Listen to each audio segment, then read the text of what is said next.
বেগম খালেদা জিয়াকে শুধু ক্ষমতা থেকে সরানো না, তাকে মেরে ফেলার জন্য ষড়যন্ত্র হয়েছে। যে মহিলা মিথ্যা একটি মামলায় হেঁটে জেলখানায় গেল, সেই জেলখানা থেকে বের হওয়ার সময় তাকে অ্যাম্বুলেন্সে শুয়ে শুয়ে বের হতে হয়েছে। কী কারণে? কারণ হলো তারা জাতীয়তাবাদী শক্তিকে ভয় পায়। যে জাতীয়তাবাদী শক্তি এই দেশটাকে গড়ে তুলতে পারবে, সেই শক্তিকে তারা ক্ষমতায় আসতে দিতে চায় না।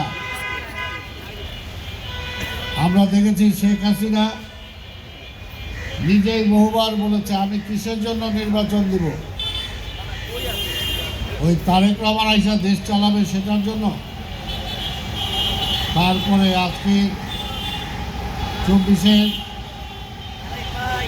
আগস্টের অভ্যুত্থানের মধ্য দিয়ে স্বৈরাচারকে আমরা বিদায় করেছি, ফ্যাসিবাদকে আমরা বিদায় করেছি। কিন্তু বিদায় করলেও যে স্বপ্ন আমাদের ছিল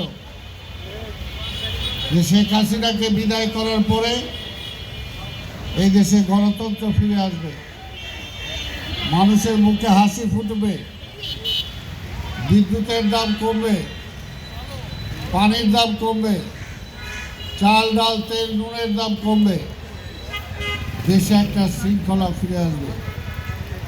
কিন্তু এখনো সেটা আসে না। আমরা বলেছিলাম প্রথমেই,